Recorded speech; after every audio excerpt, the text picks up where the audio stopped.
Sobbing woman at Drive-Thru is grabbed by three teens. Little did they know they're being filmed by a stranger behind her. Each day, millions of Americans start their hectic daily lives with a boost of coffee, a jumpstart to get us off on the right foot. As we wait in line at the drive-thru of our favourite coffee stand, we may not consider what's happening in the car next to us. However, sometimes the person just feet away needs more than just a beverage.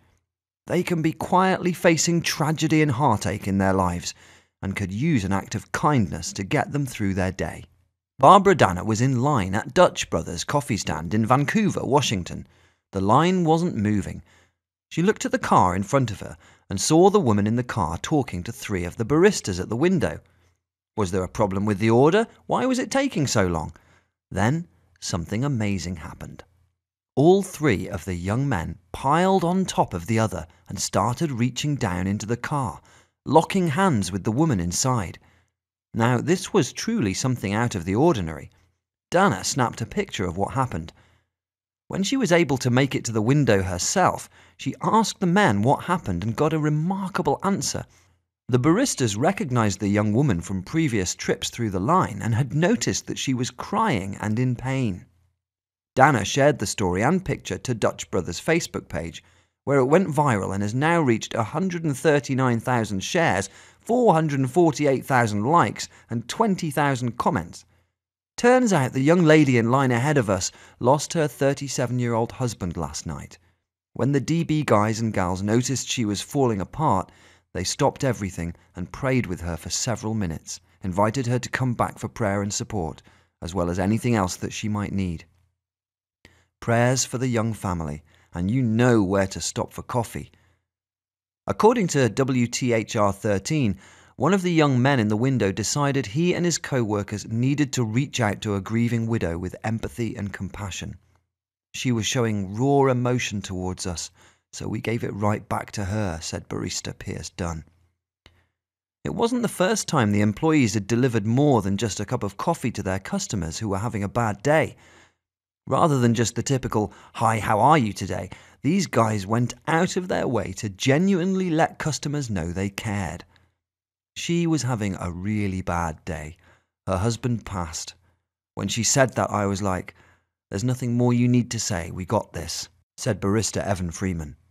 "We're going to do what we do every time we get someone who is in pain or hurt. We're going to give them our love," said Freeman. The three gents offered the woman a free drink, and then they came together to literally reach out to her. The young men joined hands with the grieving widow and said a prayer for her and her family. "You know, I really want her to have peace over the situation," said Dunn.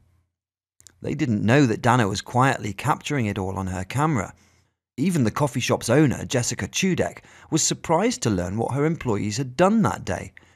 She was scrolling through Facebook and was touched by the story, not realizing the story was about her own franchise at first. Then she was overcome with pride and radiated a huge smile. "I just thought, oh, that's great. I love that our company does that when you show love out the window that way," said Chudek. Then I started studying it a little more and I said, "Wait, that's Evan and Pierce. That's my stand. Those are my kids." It just brought me to tears right then, she continued. In an interview with the local news, Dunn and friends said it was just another average day at work. They made showing compassion a regular part of every day, and they hoped that the story might inspire others to do the same. If every single person did an act of kindness or just had a smile on their face every single day, the world would be a completely different place, said Dunn. Share this amazing story with your friends and family. Well, I don't know, I think you'd have to have a heart of stone if that didn't touch you somewhere deep inside. If you like these kinds of videos, then please subscribe because we've got stacks of this kind of stuff. It's what we do. So click subscribe and then click the little bell that appears so that you'll get notifications each time we upload a new video. Don't forget to share it with your friends and let us hear your comments in the boxes below. Thank you for joining us. Hope you enjoyed the video.